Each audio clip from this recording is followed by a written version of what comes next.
I'm home. This is the Confessions of an Arcade Addict podcast, an introspective look into video gaming from the classic era until today. Now here is your host, Brian. Hey folks, what's going on? Brian here, and this is episode 4 of the Confessions of an Arcade Addict podcast. Let's see, as far as gaming goes, I haven't been doing too much, just a little bit here and there. I did go to the arcade in Brighton last Sunday, but it was a painfully average day, nothing special going on. I think the highlight of the day is that I went and played Asteroids and I got about, 44,000 or something like that, which is a pretty decent score, considering that I haven't played Asteroids seriously until very recently. And then, before then, the last time I played it seriously was when I was still living in Florida, circa 1993. About, I'd say, just before Thanksgiving 93. So, not too bad considering I hadn't played it in 25 years. Let's see, I checked our emails and there's nothing there yet. I'm waiting for that first email or voicemail. If you want to get a hold of the show, of course, it is arcadeaddictbrian, all one word, at gmail.com. And we have a telephone number for you. That is 734-743-2433. Okay, without any further ado, let's go into top 10s.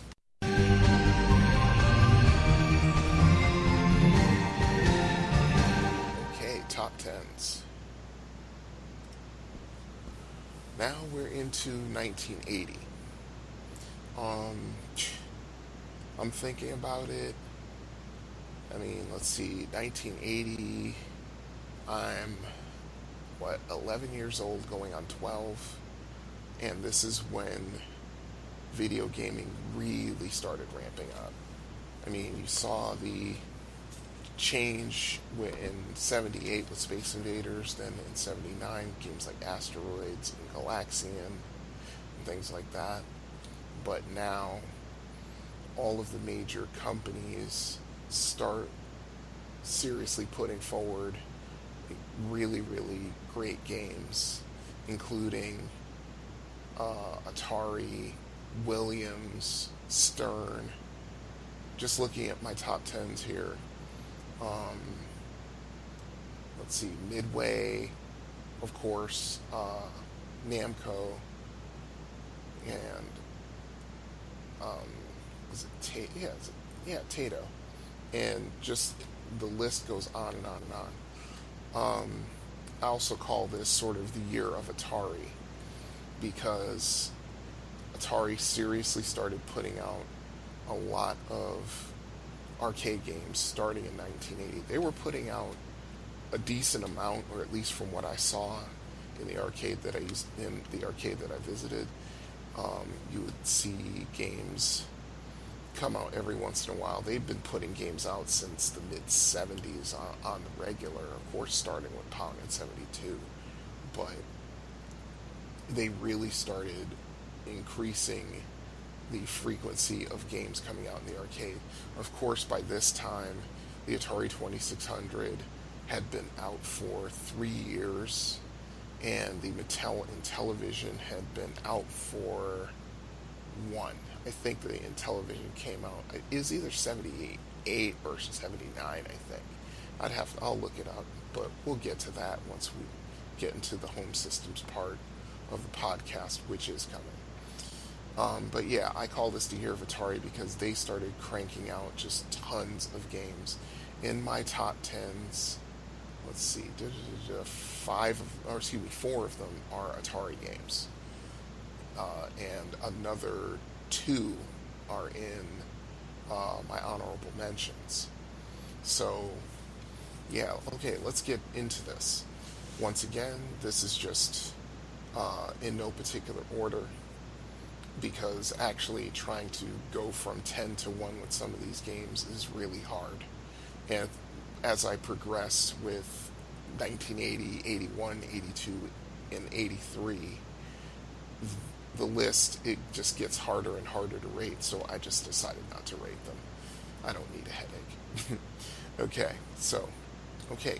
First off on the top 10s for 1980, Missile Command. Now, once again, when a new game came into my local arcade in Trumbull Mall, um, everybody flocked to it. And that meant that everybody was putting down quarters on the bezels or on the machine itself to signify that they would be next in line to play these games. Now the thing is, I remember when Missile Command came in, I walked in the arcade one day, and just like with every new game that comes in, just there's a crowd of at least, I want to say at the very least 6 people around the machine. And, one guy's playing it, and, everybody's just, just watching or patiently waiting their turn. I remember when Missile Command first hit, not only did the Trumbull Mall arcade have one, the bowling alley in Brookside Shopping Center, which was about 3/4 of the way up Main Street from my house to the mall, which is another hangout, and I'll get into that a little bit later on the road. They had the bowling alley Bolorama, which had been in existence since, like, I want to say the early to mid 60s. And they had a game room, and in that game room they had, I'd say probably like 3 or 4 machines and like 2 pinball machines. That was usually how they ran. And I remember there was also a Missile Command machine there. And one time, coming home from the mall, I was walking home that day, and I usually will stop by Bolorama, if only to kind of sit down for a few minutes and, rest and kind of catch my breath from walking up the hill from the mall, then downhill from Main Street, and downhill on Main Street, and just walking to Brookside Shopping Center. And at this point, video games are almost everywhere. You have your arcades, you have your game rooms and bowling alleys, you have department storefronts, supermarkets, drugstores. Each one of them has a video game machine in them. If it wasn't at that point, it was going to get to that point very quickly. Definitely by 1982. Just every store in my area, including the little corner store in my neighborhood, had video games in them. But anyway, getting back to Missile Command. I just remember this game was popular for a very long time. I want to say, oh goodness, I would say probably about 3 to 6 months. Just everyone was playing it, and in the beginning, of course, everyone's learning how to play the game. Then, of course, the regulars at the arcade, the experts, the guys who always came in, spent a lot of money on these machines and got good fairly quickly. They were coming in, and now they're going in to see just how high a score they could get. And I just remember being only 11 years old, the stand-up Missile Command, of course, has this big, huge trackball, and of course the 3 buttons for each missile base. And I just remember it being kind of unwieldy, because I think that's maybe the second game with a trackball in it that I ever played. And I had to kind of sit there or stand there and just watch these guys, the regulars that I said, watch them play it, and kind of get, if I didn't get tips from them, which was kind of rare because they wouldn't tell me anything. You know, I was an annoying kid back then. You know, and most of these guys are like, 15, 16, 17 years old. And the last thing they need is this 11-year-old kid, constantly asking them questions. What do you do in this? What do you do with this? Why do you do that? Why do you do this? They don't want to hear that. So I would just learn by watching. And I just remember, like I said, for 3 to 6 months, this game was very popular. And, it weeded out the people who couldn't quite understand how to play it fairly quickly. And it took me probably a good solid year before I became somewhat proficient at it. But I just remember people just loved this game, and so did I. It's one of my favorite games of all time, not just in this particular year. But the funny part is that the arcade in Brighton has it, and so does Pinball Pete's, as a matter of fact. Pinball Pete's has a Missile Command / Centipede machine, and I remember playing it once, and the settings on the trackball weren't right. The cursor that you use to aim your missiles didn't move fast enough. And I played it once, and I never played it again. I have yet to play Missile Command at the arcade in Brighton. My godson is after me to take him to the arcade next Sunday, which would be the 28th of October. And I haven't made up my mind whether I'm going to go or not, but we'll see. We'll see. Okay, that's Missile Command. Next one, Asteroids Deluxe. Now this one I kind of avoided like the plague because it's hard. It's very hard. I remember I'm trying to remember when this one came into the arcade in Trumbull Mall. Yeah, it was there, but yeah, I mean, it was Asteroids sort of. The learning curve was gentler in Asteroids. Asteroids Deluxe, the learning curve is steep. I think the game designers made Asteroids Deluxe with the thought in mind that the person who plays Asteroids Deluxe is pretty proficient in asteroids, so the learning curve was pretty damn steep. But yeah, there were still guys who played it. I played it for a little while, but yeah, it was just, after a while, it was just too hard. I mean, the asteroids themselves moved faster and at more sharp angles when you shot the bigger asteroids to break them up. Then the saucers themselves were a lot more accurate, including the large saucer. The small saucer was absolutely deadly. And then on top of that, they had basically a hexagon that would come in off the side of the screen and move slowly. And when you shot it, it split up into 3 joined triangles, and then if you shot those, they would split up into single triangles, which would try to ram your ship.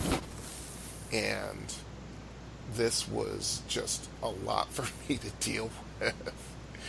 Being an 11-year-old kid, this was a tough game to play. I mean, the learning curve was so steep, it was ridiculous. One of the things I remember about Asteroids Deluxe is that there was an actual Asteroids Deluxe tournament. I think it was nationwide, but I remember the G Fox department store in Trumbull Mall, they actually had an entry for Asteroids Deluxe. And my friend Eric, who was pretty damn good at Asteroids Deluxe, I remember he entered into the contest, as did my friend Mark. And I remember um, I entered into it, and I thought I was okay because I think I could put up like 10,000, 15,000 Asteroids Deluxe before the game just overwhelmed me. um, Eric and Mark and a couple other guys, they're putting up like, oh God, what, 30,000, 35, 40,000, something like that, which was a pretty good score considering that Asteroids Deluxe just got hard. It was a hard game, but it got harder and harder and harder as it went along. And they didn't last long on that machine because I think all the machines for the entry for the tournament, I think the difficulty was maxed out because it was ridiculous. I think I only got like, what, 2,500 on that machine. And it was just like, it was crazy. I couldn't handle it. And I'm trying to remember. I think somebody out of the crew that frequented the arcade, I think he actually got to the regional semifinals or something like that in that tournament. But yeah, it was interesting. But yeah, Asteroids Deluxe was a really hard game. Battlezone. Battlezone is a tank game, which was a simplified version of a game that Atari apparently made for the military. I mean, I'll talk about it later on in another episode of Our Experienced. But the first time I saw Battlezone was in the Bridgeport train station in the snack bar. And I remember just seeing this machine one day.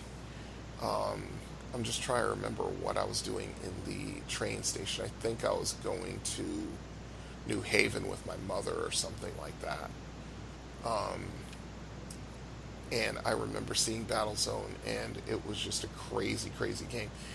And I would, if I had a quarter and I was downtown, I would play it. And it was really good game to play, and it was fun. The arcade in Brighton has it, and I just haven't gotten around to playing it because, yeah, I gravitate towards certain machines when I'm there. Okay, Battlezone. Berserk. Trumbull Arcade got this one, and this one was pretty popular as well because this was like one of the first video games with voice synthesis. And you constantly, as you were running through the maze shooting robots, you had the computer voices trying to encourage the robots to kill you. And, it was just, it was a crazy game. And I didn't really get good at Berserk until maybe 2 or 3 years later. And I remember the corner store in my neighborhood had Berserk as one of the games they had. And that's when I got good at it. Because I could just take 50 cents or 75 cents and just go there and just play that game. And by this time, in 82, 83, I was also buying video game strategy books. So the tips that I got in those books served me pretty well and enabled me to get better at the game. Defender. I'll talk about this one in Are You Experienced, which will be in the next segment. But when I first saw Defender, was at the James E. Strait shows in Seaside Park in the summer. And they had, I want to say, my memory wants to say 6, but I think that's excessive. I think they had 4. Four Defender machines, 50 cents a piece. And it was the craziest game I'd ever seen. The colors, the sounds, the action. It was a hard game. I remember the first time I actually played it, I just basically sat there like an idiot, just standing in place and using the fire button and getting rammed by enemy ships when you're supposed to use the thrust button to make your ship fly forward, and that's how you're supposed to do it. But yeah, I remember one time I played Defender, I want to say the following year in 1981, when the James E. Strait shows came back. And by this time, the Trumbull Mall Arcade had a Defender machine, and of course, once they got a Defender machine, of course, it's the same thing. Rows of quarters on the bezel, on the the screen where it meets the control panel. Everybody's playing it, and it's just craziness. Defender was a very hard game from the outset, and it even says so in a lot of the strategy books that if you don't know what you're doing in Defender, a game will last you literally 30 seconds. And that is no lie, because that's what happened to me. But I will talk more about that in the next segment. Phoenix. This one, I remember when Trumbull Mall Arcade first got this game. It was, I want to say, moderately popular. It wasn't like popular like Missile Command was, or Pac-Man was, or Defender was, or even Berserk. But this one, it was interesting because that game, it started out fairly easy the first couple of levels you went through, but the difficulty started ramping up when you actually started fighting the enemy phoenixes.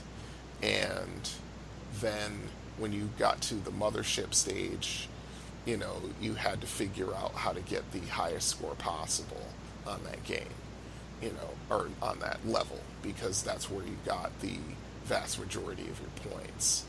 And I remember just, it was fun to play. It was a great game to play, Phoenix.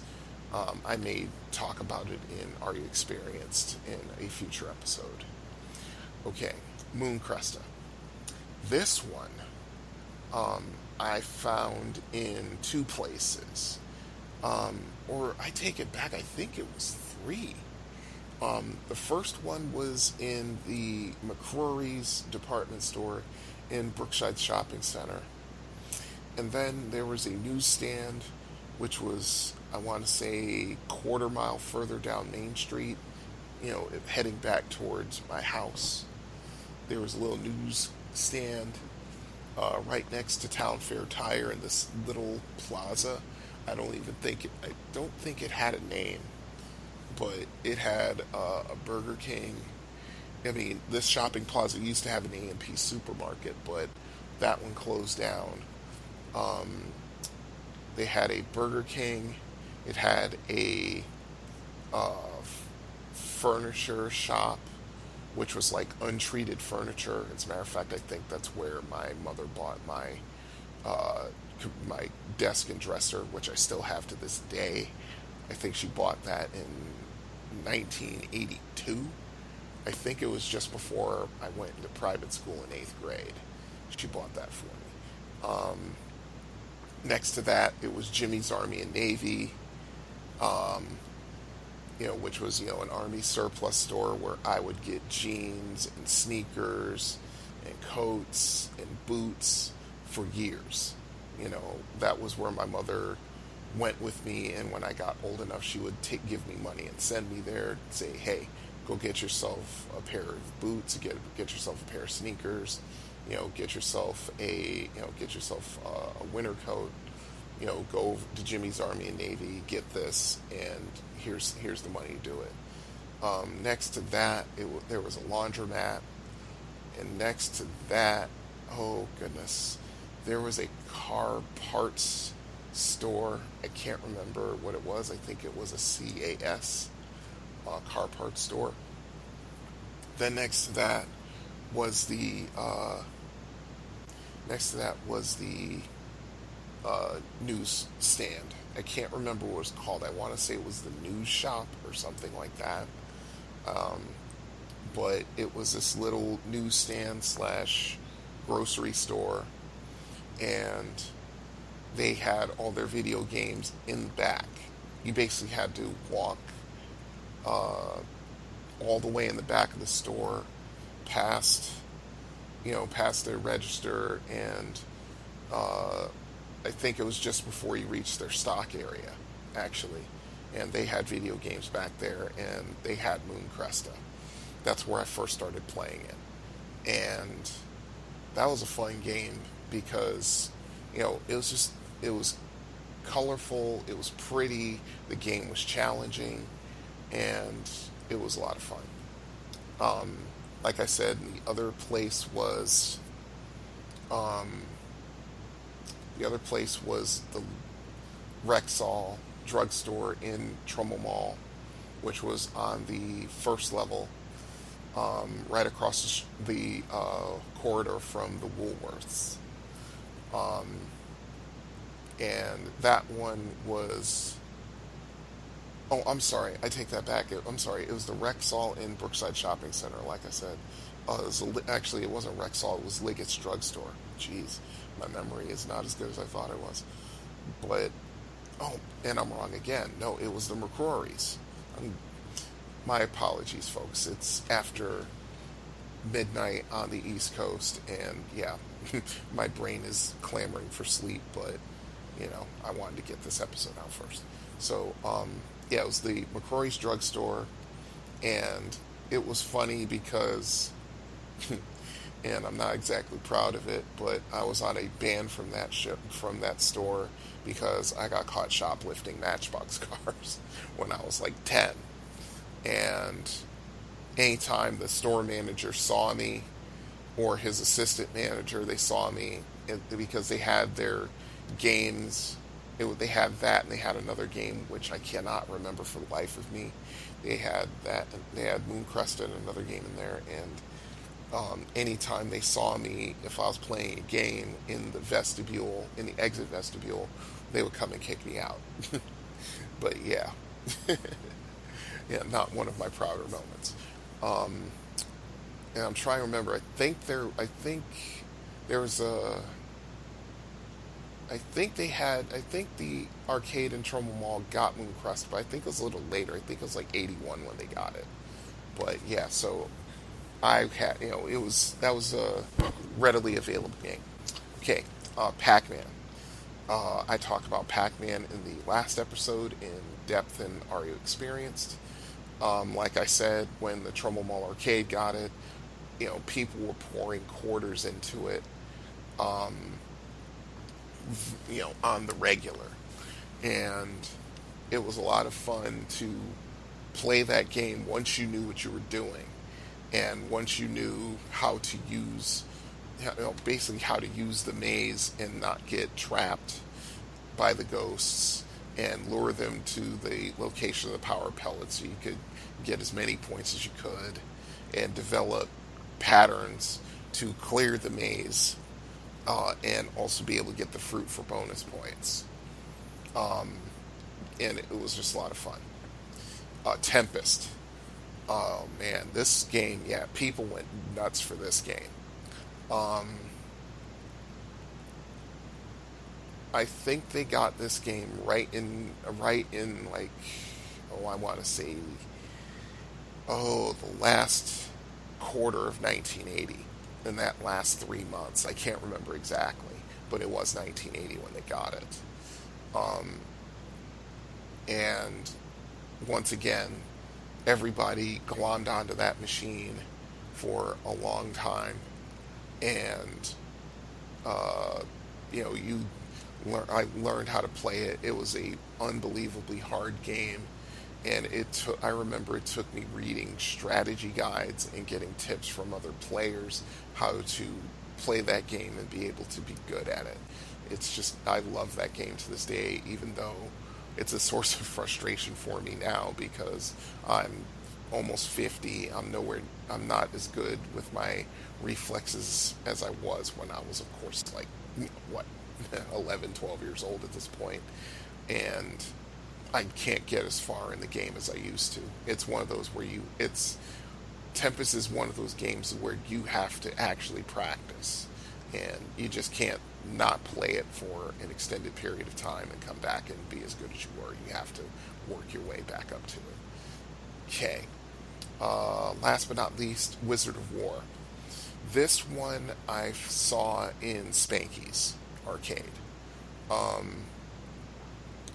And I remember when that first came out, and it was one of those games for a little while. It was another game that had speech synthesis, but as you're navigating through the mazes and shooting monsters and things like that, the electronic voiceover is constantly taunting you, saying how these monsters are going to kill you, and if the monsters don't kill you, I'll kill you myself.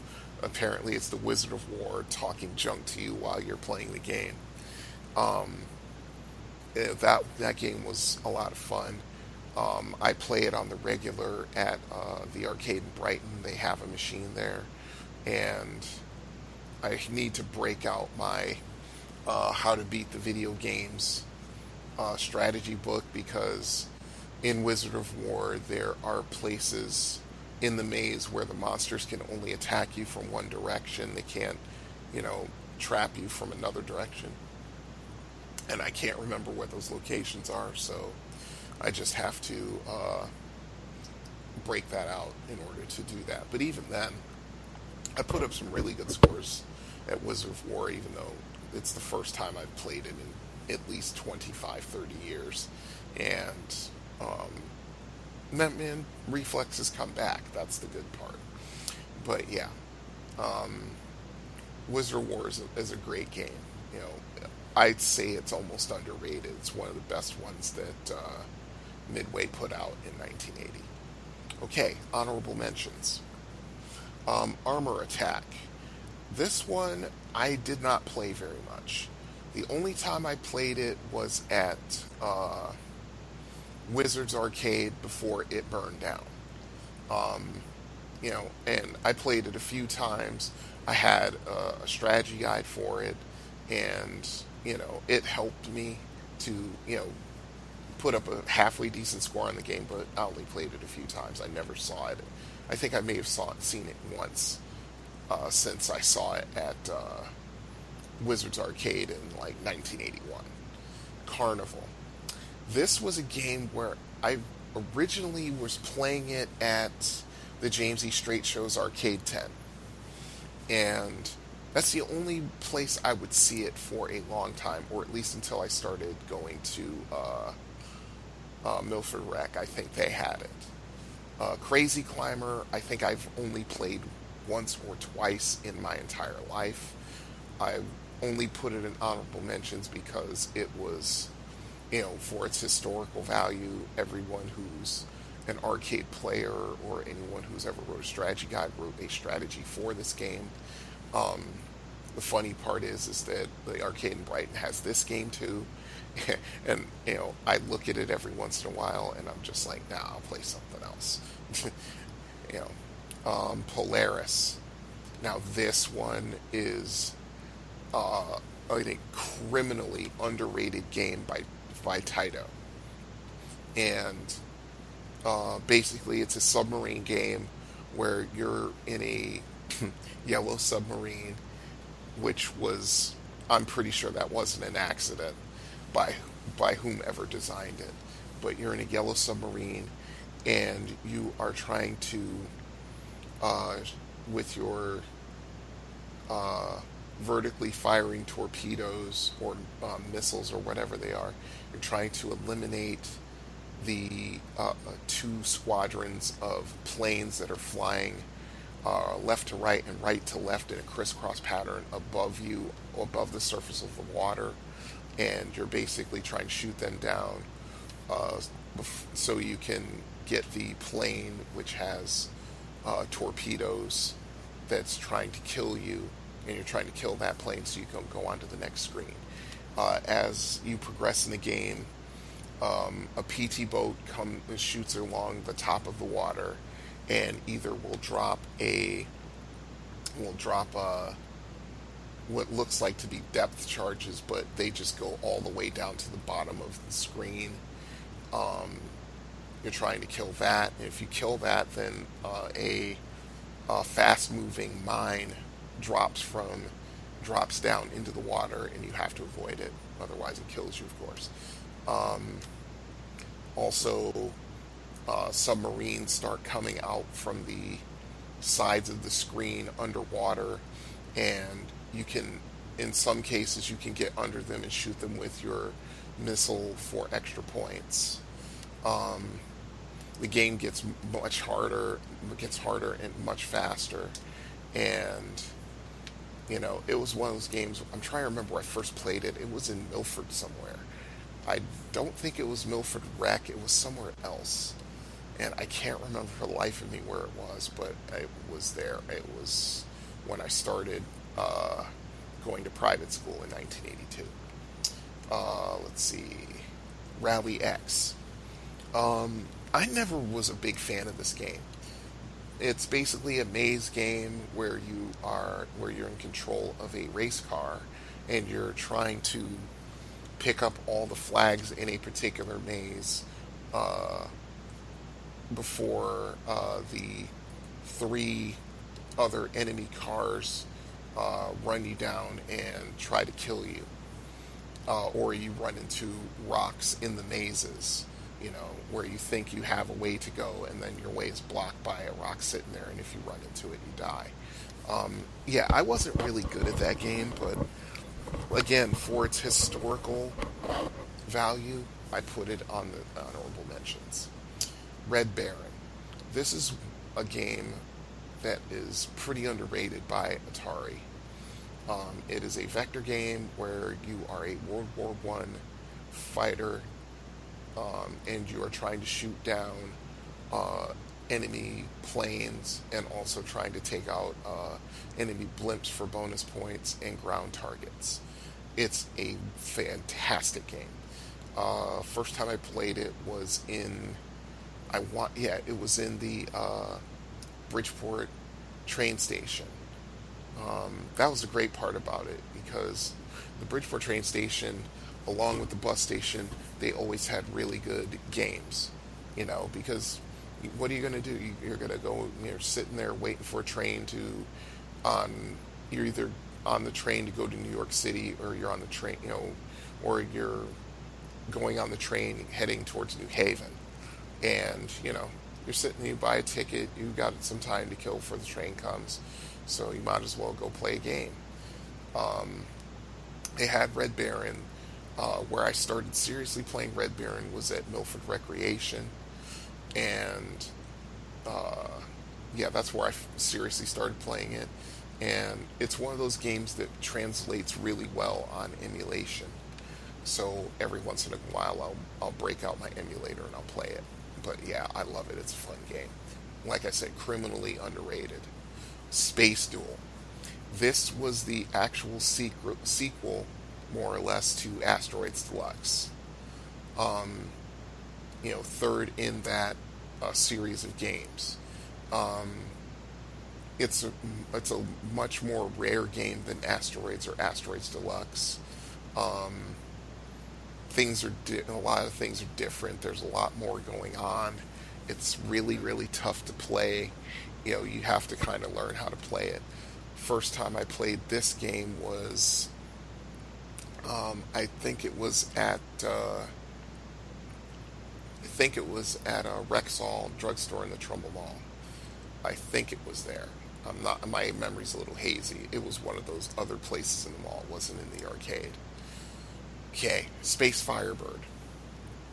This one is pretty rare. I think, if I'm not mistaken, I think Nintendo made this game, and it was a vertical shooter like Space Invaders. And it was one of the. As a matter of fact, I'm going to look it up while I'm talking. But it was one of those games where, apparently, if I'm not mistaken, I think Nintendo made this game and they thought it was going to be a huge hit, and it wasn't. And they made a ton of them. Yes, actually, Space Firebird is a game developed by Nintendo. That's what it was. And they thought this was going to be the huge hit game. and they made tons and tons of these machines, thinking that they were going to be distributed throughout the United States. And the game was more or less a flop. I mean, it just wasn't very popular at all. And then they had thousands of these cabinets, and Nintendo was in a little bit of a bind. And if it wasn't for the fact that they got this little teeny itty bitty game called Donkey Kong, you know, came out in the States, and that saved Nintendo's bacon, because basically the first run of Donkey Kong machines, they took out the Space Firebird circuit boards and put in the Donkey Kong ones and started sending them out. And Donkey Kong became a huge, huge hit in 1981. But we will get there. We will definitely get there. Let's see, getting back to my notes. Let's see. Space Zap. Now this one I think I played maybe once or twice. I think I played this at the James E. Strait shows. I think that was the only place I ever saw it up until I went to the arcade in Brighton, and they had a Space Zap machine. And it was funny because I think I'd only, like I said, I only seen it once, up until, like, oh God, when did I start going to the arcade in Brighton? What, 2016? It was either 2015 or 2016. And that's the first time I'd seen a Space Zap machine since 1980. And, that's why I give the arcade in Brighton so many props. Because, yeah, they have machines I haven't seen since 1979, 1980. Basically, you are in control of a stationary space. You're in control of a space station that doesn't move, and they have laser cannons on each four of the sides, and there's a corresponding fire button on the controls, and you're basically trying to shoot enemy ships who are trying to ram your base or trying to shoot at your base. And the game can get pretty hectic. But yeah, it's a wonderful game. It was awesome. Star Castle. This was another one that was extremely popular with the regular crowd at the Trumbull Mall Arcade. Basically, you have an enemy base, which is surrounded by 3 concentric rings, which rotate in opposite directions from each other. And you control a spaceship, and you try to basically breach the walls to be able to shoot the base. Now, the problem with that is twofold. First of all, once you breach the inner wall and the base has you lined up in its sights, it will shoot fireballs at you. And then on top of that, these little tiny fireballs generate from the inner circle, and they go to the outer circle, and then they start flying off of the outer wall, and they try to ram your ship and destroy it.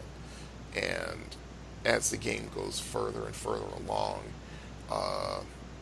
the base starts, once you breach that inner wall and it gets a shot at you, it takes it, starts firing faster shots, more frequent shots.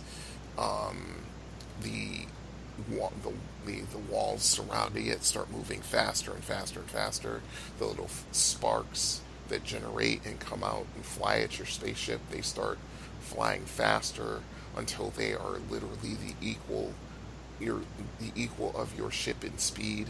And at that point, you have to lure them back towards the base so they'll go back on the wall, or you can destroy them with your shots. The arcade in Brighton has this machine as well, and it's always fun to play that game, just as a hoot. I haven't seen anybody who's any good at it, because every time I play that game, I get the high score on it. So that's my top 10s for 1980. If you guys have any comments, stories, questions, just email me at arcadeaddictbrian.com. Okay, so that is it for top 10s. So now we will go on to Are You Experienced? I'm too old for this. Hiding in front seats like a teenager. Hobie, I think I'm getting too old for this stuff. I'm getting too old for this. Listen, you was born too old for this. I'm getting too old for this. You're getting too old for this. Lying red-arsed in the heather chasing other men's cattle. I'm getting too old for this sort of thing. Maybe you're getting too old for this.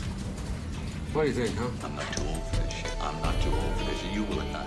We're not too old for this shit. We're not too old for this shit. We're not too old for this. Say it like you believe. We're not too old for this shit. Yeah. We're not too old for this I'm not shit. gonna buy a hemorrhoid cushion. We're not too old for this shit. Are You Experienced? Defender. This game. Oh boy. I go way back with this game. Now, when I looked up the information on Wikipedia that I'm going to read off to you, they say Defender came out in 1981. No, it did not. I know that that's what some places say it came out as, but no. Defender, first time I saw Defender was the summer of 1980. It was at the James E. Strait shows, like I said in the last segment. And I remember that these games were unlike anything else in the arcade, in the arcade tent. The arcade tent had this wonderful combination of games from like everything from like Pong to Breakout to the tank games from the middle 70s, Boot Hill, which was like 75, Night Driver, which was 76, and like Starship 1, which was 76, all the way up to the more modern stuff. And I remember I walked in there and I had like, oh god, what? I'd say I probably had like $2, because at this point I knew they had an arcade tent, and aside from going on the Flying Himalayas and going on the bumper cars, I had no interest. Oh, and going on their Starship ride, which I think started it was either 80 or 81. I think it was 81. But aside from that, those are the only rides I would go on. And maybe if somebody wanted me to go with them, like somebody from my family, I'd do the Ferris wheel. But yeah. Other than that, yeah, I would ask for as much money as I could get from my mother or my aunt, and then I would just take off and go to the arcade tent. That's where my bread was buttered. And in 1980, I remember, I think it was my aunt. I think it was my aunt and my brother. I mean, at this point, 1980, I'm 11 years old going on 12. My brother is 16 going on 17. And, the differences between us could not be any greater. At this point, he's looking, going out with his buddies and, trying to get girls and stuff like that. And, the typical stuff, teenage kids did in the in the late 70s, early 80s, and he wanted as little to do with me as possible. Our worlds could not be more separate at this point. And I remember, I think he walked with me to the arcade tent, and then once I went in there, he went off and did his own thing, which was only to be expected. But I remember walking in there, and the arcade tent had a lot of square footage. I mean, a lot. They had, going between like the skill games and the video games and the picture booths and things like that, I want to say they had at least like 70, 80 machines in there. I mean, a lot, tons. And I remember they had 4 Defender machines lined up right next to each other. I just remember seeing this game and I'm like, oh my god, what is this? And I remember going up to it and, after getting change at the change machine, going in and first of all learning that the game was 50 cents. Because I think this was like one of the first video games that was 50 cents. Because, most games, even if they were brand new, they were still a quarter. Missile Command was a quarter. Battlezone was a quarter. Berserk was a quarter. Phoenix was a quarter. Pac-Man was a quarter. But yeah, I think this is like the first one that was 50 cents.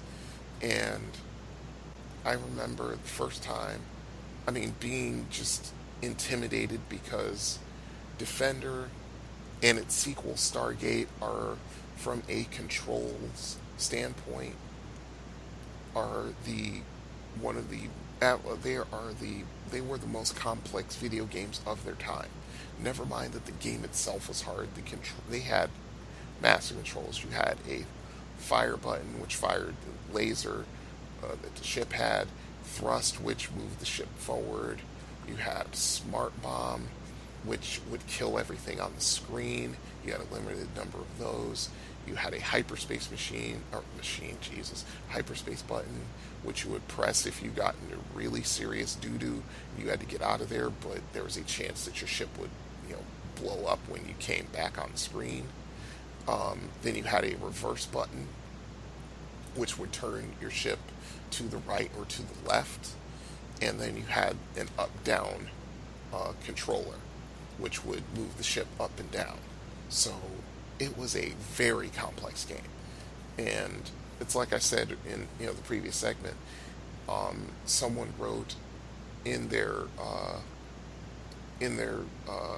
opinions on Defender that it's one of those games where if you don't know what you're doing, your game will be over in 30 seconds, and that was true. It would probably even be faster than that. And I had no idea what the hell I was doing. And I remember the first couple of times I played, I basically sat there shooting and moving the ship up and down, but, I would just get run into or shot down by the enemies on the screen, and with the quickness too. I remember after that just watching other people play it, and then I just watched somebody who was pretty passable at the game. I think he put up a score of like 20,000 or something like that, which was really good considering the game was brand new. He, and that's how I learned how to, more or less to play it. But then I remember, because it was such a rush and such a at the time I thought it was a fairly cool thing to do. Now, just to describe the gameplay, you are controlling a fighter which is on a planet trying to protect the humans or humanoids that are basically, are on the planet. The enemies that come at you are numerous, but in the first screen, it's all what are called landers.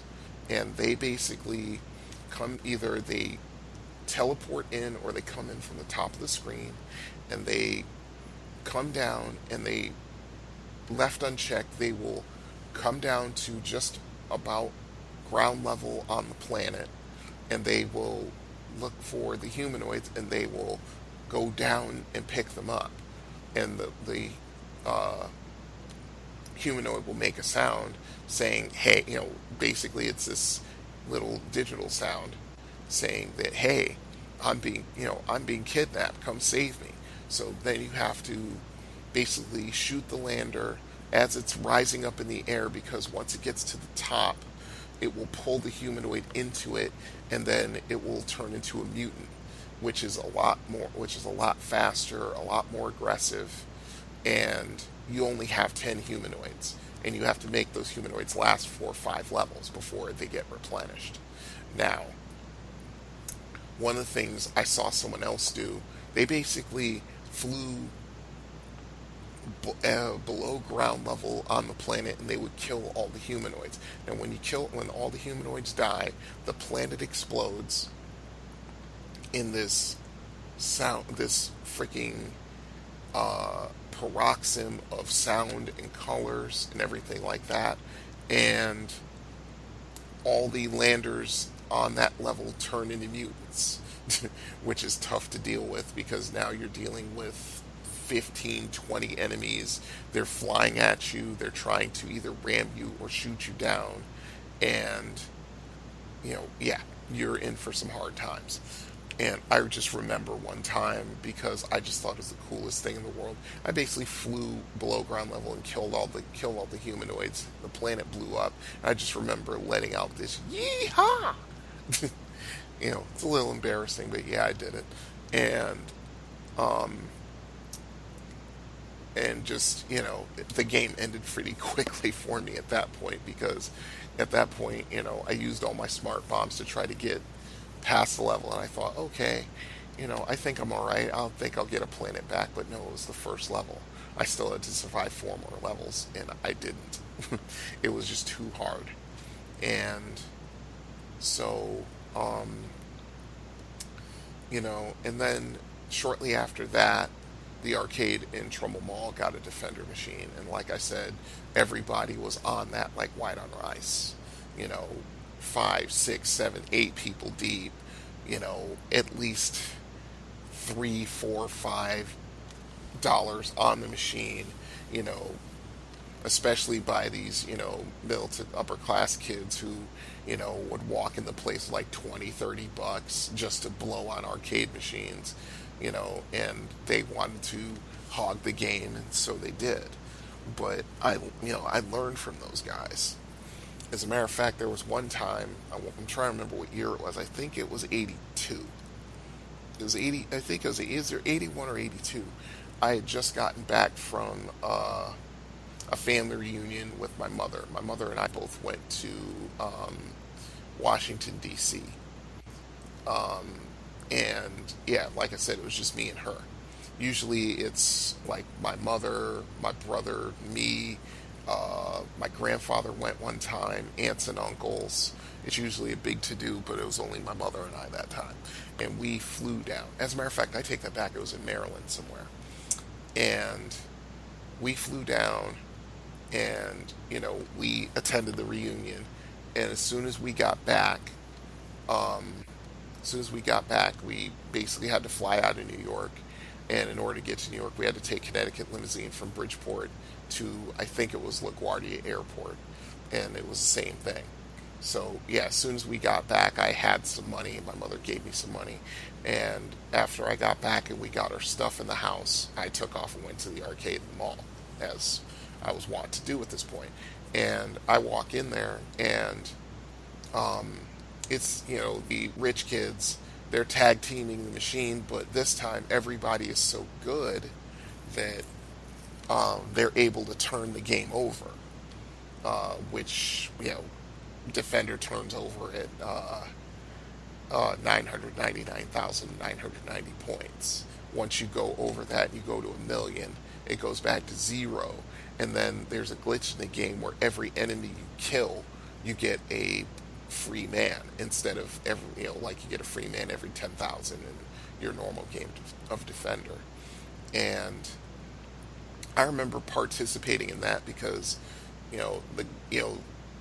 they did most of the heavy lifting, and they said, "Hey Brian, you want to play this game for a little while we chill out for a minute, because their hands and their fingers were probably starting to hurt." Defender is a rather physically draining game, I will say that. And I remember just saying, "Yeah, sure, I'll do it." And I played it for about 25-30 minutes. While these guys, by this time, I'm actually pretty good at Defender, and nowhere near the level of these guys, of course. I mean, a good game for me in Defender is like, I'd say 150,000 or something like that. These guys are, turning the game over. And yeah, I participated in that. I mean, they had this surplus of fighters. it didn't matter how many times I died, you know, and I would die quite a bit because, you know, at this point the game is moving pretty quickly and pretty heavily, and a lot of stuff's going on, and yeah, I was dying a lot. But yeah. Yeah, those are my memories of Defender. I mean, I still play Defender to this day. The arcade Brighton has one. At one point, they had 2 Defender machines in there, but they have one, and yeah, I play that any chance I get, you know, no matter what arcade I'm in. Pinball Pete's used to have a Defender machine, but they know, oh, I take that back, they still have one. It's on the street level entrance to the arcade, to Pinball Pete's, and if you immediately look to your right, they have a row of Williams machines, and Defender is one of them. So yeah, I play Defender any chance I get. If you have any experiences with Defender, you know, stories you want to share, tips, tricks, whatever it is, just get a hold of me at arcadeaddictbrian.com. And last but not least, we're going to go on the road.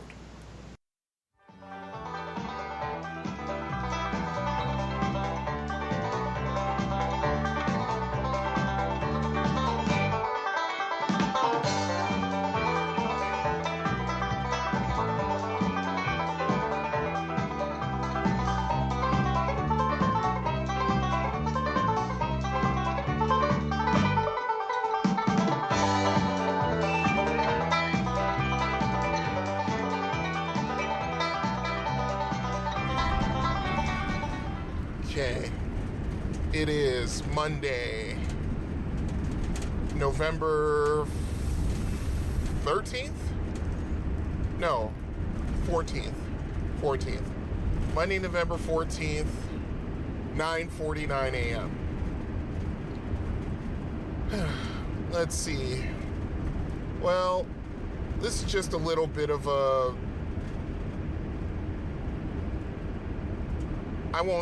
not a rant, but more of a expression, I guess, of something that happened to me on Saturday.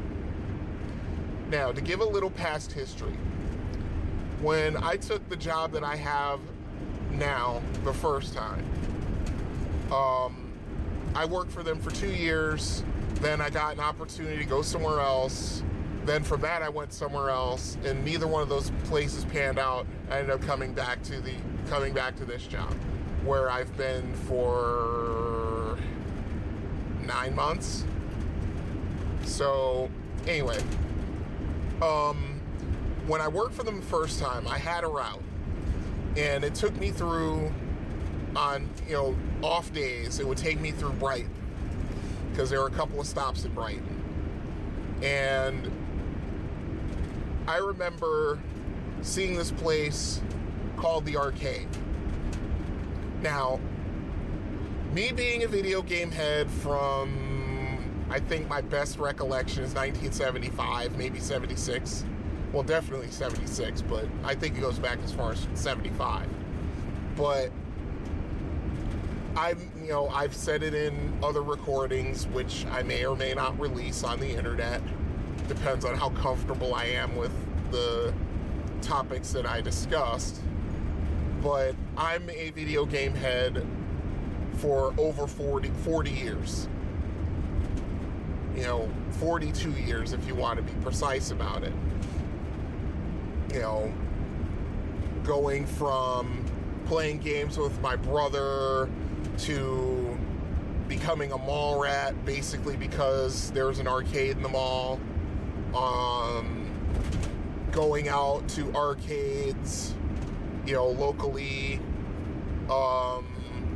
going to family reunions out of state and looking around for video game arcades, and for the most part finding them. I don't know how I did it, but I did it. But anyway, so yeah, I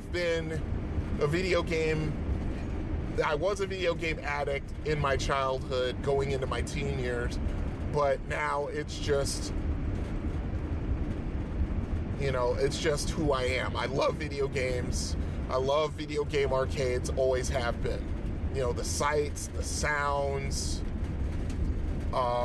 Just looking at the machines, you know, especially the older ones dating back to like the early to mid 80s, and, you know, the feeling that it conjures inside me when I look at that machine and or I play it. You know, it's like, oh, I remember this, I remember that, and the feeling of nostalgia it gives me.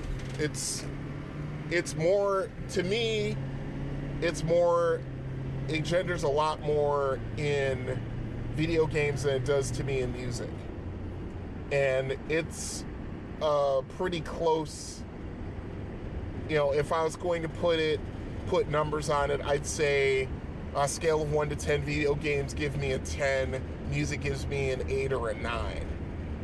You know, it's like that. But anyway, so I knew about this, you know, I saw this place in Brighton. And I remember the first time I went over there, you know, it was, I was still on a route, and I just wanted to check the place out. And of course, the place is only open during the weekend. Fair enough. You know, they wouldn't be able to drum up enough business during the week to justify the expense of keeping themselves open during the week. I get it. It's not like how it was when I was a kid. Because arcades opened up at 10 o'clock. You know, pretty much on the dot. They opened up on, 10 o'clock on the dot in the mall. Pretty much everything in the mall opened at 9 or 10 o'clock in the morning. Most of the arcades that I went to, like Spanky's or Wizards before it burned down, or the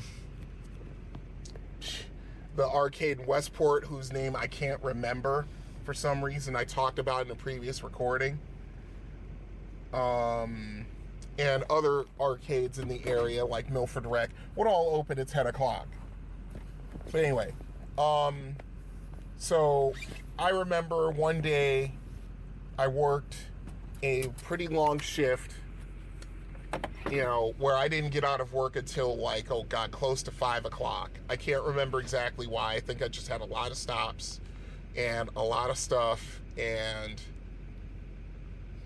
I did it like that. But anyway, I'm going to pause this here. I'm at a stop. I'll be right back. Okay, I'm back. So yeah, I went there the first time after work. You know, I had a really late day that day. I can't remember what it was. I think I had a meeting after my shift or something like that. So I go in there, and I could see immediately the place had a lot of potential, but it was not what it needed to be, or even what it could be. There were tons of machines.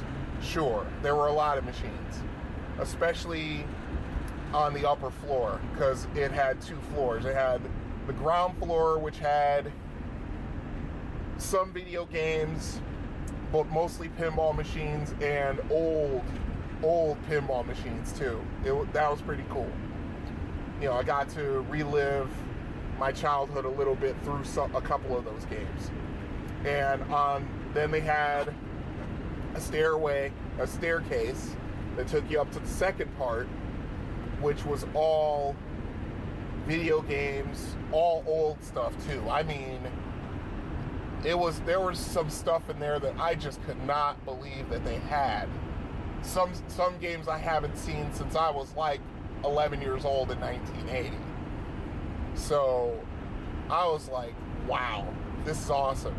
So yeah, I paid them $20. I paid them $20, and they gave me like, what, how many tokens? I think they gave me literally $20 in tokens, which is what, 80 tokens or something like that. Yeah, 80 tokens is $20.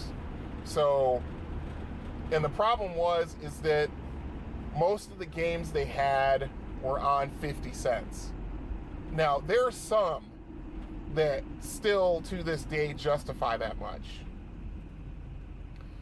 But I shouldn't have to pay 2 tokens to play Pac-Man or Galaga or its predecessor, Galaxian. I shouldn't pay 2 tokens for those games. I shouldn't. You know, that kind of stuck in my craw a little bit. The other thing is that a good portion of their games, I would say probably a good 25 to 30% of them didn't work or did not work correctly. So that was another disappointment. The third disappointment is that throughout most of the floor area, like if you walked in the place, everything from the center line from the front door and to the left, going towards the left corner, the whole left side of the place was non-functioning games. You know, either they didn't have the space to put them in or they just didn't work. So that was also a bit of a disappointment. I mean, I wrote a Yelp review on the place. I said, and I maintained it, this place could be the best arcade in the state, hands down. It could be the best arcade in the state, but this is holding them back. You know, this has so much potential to be one of the great arcades in the state of Michigan, easily. So that was how it was when I wrote that review. Was it December of 2014? Yeah, December 2014. I remember I went there on my birthday. I remember that. So, cut to November of 2017. It's a Saturday. You know, I need to get out of the house. Oops. No, I don't go there. I need to get out of the house. You know, I also have to do home care, which is my second job. So I said, you know what? I'm going to go up to Brighton. I'm going to give this place another shot. See if anything's changed. And also I still had a good, I'd say a good 30 or 40 tokens left. I could use those, play some games, de-stress a little bit, you know, have a little fun, and then go do my home care and go home. That was my plan. Well, to my knowledge, unbeknownst to me, I get up there, and they go with, actually one of the suggestions that I had, that I wrote my Yelp review, it's like, look, the best way to run an arcade these days is to charge a flat fee for unlimited play. Like, say, what, $15. $10 would be awesome. You get a lot more business, but $15 is acceptable. $20 is too much. So, as it turns out, the tokens don't work in the machines anymore. And I'm a little disappointed by that because I wanted to play some games. But I walked through there and the place has changed dramatically. I mean, radically it changed. It was a whole lot better. A lot more machines apparently that worked. I mean, they had some machines, again, they had more machines I hadn't seen since I was like 11, 12 years old. So, you know, I just basically, after talking with the clerk on duty and giving him back the tokens, because apparently they're not of any use anymore and I'm not going to keep them, I just gave them back to him. You know, I just do a little walk through the place, and I'm like, yeah, I'll come back when I've got some money, because I was flat broke. I barely could afford to expend the gas to go up to this place to check it out. So, I'm at another stop, so I'm going to continue this. Okay, I'm back. So, yeah, the place was a lot better, looked a lot better, had a lot more games, had the old school games that I remember playing when I was a kid. had an area for parties because they had like a kid's birthday party going on in one spot, and directly across from the tables where that was going on were more machines, which I checked out. I mean, they had multiples of certain things. I think they had like 3 Ms. Pac-Man machines. I think they had like a standard one, a hyper speed one, and then another one. They had 2 Galaga machines, one on the bottom floor, one on the top. Defender and Stargate machines. I mean, Punch Out and Super Punch Out, which I was impressed with, because I very rarely see both machines in an arcade at one time. Let's see, what else? So, I mean, this is really good stuff, and I think, at least from what I saw from, the machines that I saw while I was there, and then comparing them to the machines that I saw when I was there the first time, I think they may rotate machines in and out. So that's pretty cool. Let's see. So when I get $15 free and clear that I can spend without feeling it, and that gives pretty much a hint of how tight money is with me right now, I'm going to go back up there on a Saturday, and I'm just going to plunk down $15, on a free play Saturday, and I'm just going to play until my fingers and wrists hurt. Because it's been a long time since I've been able to do that. I certainly can't do it at Pinball Pete's, because while they have a halfway decent selection of the classics, quote unquote, they are more about the big machines, which cost $1 to play. They're more about the ticket games, which I understand, because those things make a lot of money, because the kids get into those, the younger kids get into those, and because they want to play a game and be able to redeem it for something.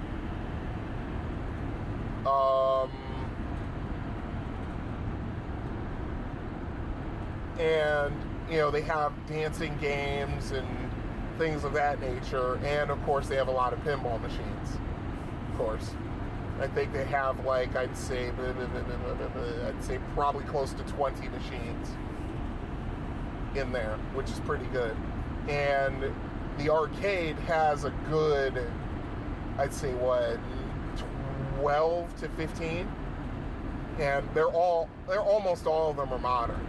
They have a Star Wars, which only came out 2 months ago. They have Aerosmith, they have Metallica, they have Kiss. They have all the new Stern machines. Shout out to Jack Danger. That reminds me, I need to talk to him when he's streaming next, which I think is today. I'm going to tell him that if he comes out this way again from Chicago, that he should talk about streaming from the arcade, because they have a lot of machines. I'm wondering why he just doesn't have a mobile rig that he could set up, so he could go from machine to machine and not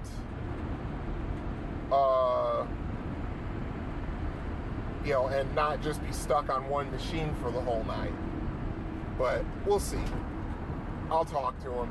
I'll talk to him and let him know, hey, this place has improved quite a bit, and you should, check it out and stream from there if they'll let you. I mean, he's getting enough traction on the internet that he just might be able to pull something like that off. He's pulled it off in more than a few places, so I don't think it'll be a problem for this place. But anyway, getting back to it. So, I want to say that place has probably a good 60 to 80 machines. A lot of them predating 1985.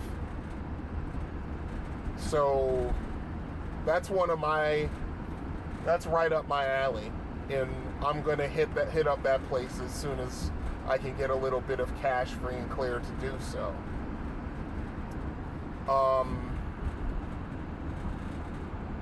But yeah, I mean, just walking around the place, you know, and seeing this machine or that machine, and seeing how it,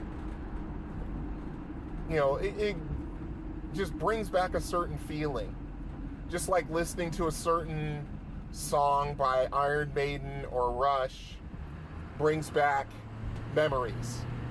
Like certain Rush songs bring back memories of hanging out at my friend Mark's place, you know, prior to going to Milford Rec.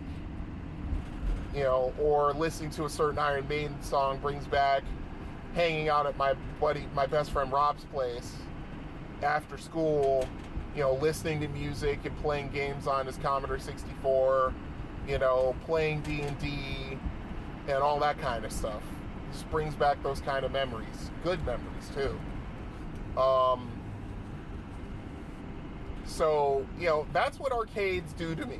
You know, if they've got the right combination, the right mix of games, especially if they've got a lot of the old school games, yeah, it takes me right back. There's, you know, the 11-year-old boy in me starts jumping up and down saying, come on, let's play. You know, I remember this pattern. Come on, man, put some money in, let's play. You know, there's that part of me that gets excited. And I'm going to have a lot of fun playing those machines. You know, and after I got home from going there and doing home care, I got back on Yelp and I said, okay, I wrote a review about this place, not giving it the most positive of reviews. You know, I gave it an average review. And I said, look, this place has potential. It has a lot of potential. And they need to get it right. They need to come up with a better business model, you know, better way of making money, and charging a flat fee for free play is a whole lot better than giving out tokens, because they don't make that level of business. I don't think a lot of arcades, short of the Fun Spot in New Hampshire, make that kind of money anymore. I mean, the Fun Spot is a world-renowned video game arcade in New Hampshire. It's been in business for a long time. So, you know, you won't make that kind of money. They can actually afford to be open 7 days a week, because I think where they're at is in a tourist area in New Hampshire. So they can afford to be open 7 days a week. The arcade can't, not where it is in Brighton. They need I've always said that they need a better location. They need a better location in order to, you know, have a lot more foot traffic, because that was the other thing about that place. It was jumping. It wasn't like jam-packed, you know, of people playing games. Not every machine was occupied, but there were a lot of people there. I mean, there was a birthday party going on. There were, I'd say, a good 30, 40 people in the place, aside from the birthday party, just in there playing games, which is awesome. That's the thing I like to see. So anyway, I'm going to stop this here. The arcade was a better experience just from observing it. It was a better experience. And I'm wondering if they may have to relocate to a bigger spot, or even a more centrally located spot in Brighton, because this place if it keeps doing what they're doing and they keep making, money, and they pour a good portion of their money back into their business, they have the potential to be the best arcade game in the state of Michigan, easily. They're already better than Pinball Pete's and any other place in Michigan that I've been that I can think of. And I'm just hoping that they continue to go along this track and improve, and because every region, or at least city, like Detroit has a lot of, not a lot of, but they have like 3 barcades now. Detroit's undergoing a renaissance, thank God, especially downtown. I mean, what with the Little Caesars Arena being built, and now they have all 4 of their major league teams basically within spitting distance of each other. With the Lions being in Ford Field, the Tigers being across the street literally in Comerica Park, and now you've got the Pistons and the Red Wings playing in Little Caesars Arena. And even before Little Caesars Arena was built, Detroit was on the comeback. I mean, they've got a ways to go still, but they're on the right track. And now I read a article that there are like 3 different barcades in Detroit. And I want to go and check those out too. Because if I'm going to be doing a podcast, talking about video games, talking about arcades, talking about my memories as a video game addict back in the late 70s, early 80s, I have to, at the very least, go to different places and, talk about my experiences there. That's the idea. So, the arcade is going to be the arcade if they keep going the way they're going. And it's a fair price for a free play Saturday or a free play Sunday. It's a fair price. And you can play as many of the games as you want. You can play to your heart's content until your feet start to hurt and your fingers are starting to, get red and hurt, and your wrists start to hurt. I mean, it reminds me of those days when I would drop $20 in Spankies and literally be there from early afternoon until late at night, until I had to leave the place and walk home. But that's another story for another day. Anyway, so I'm at a stop now, so I'm going to stop this now. And this is Brian with his video arcade memories and experiences, signing off. This has been the Confessions of an Arcade Addict podcast. All music is provided by Kevin MacLeod. You can find his music at incompetech.com. If you wish to contact the show, you can drop an email at arcadeaddictryan, that's all one word, @gmail.com. We also have a voicemail number for the show. It is 734-743-2433. Until next time, this is the Confessions of an Arcade Addict podcast.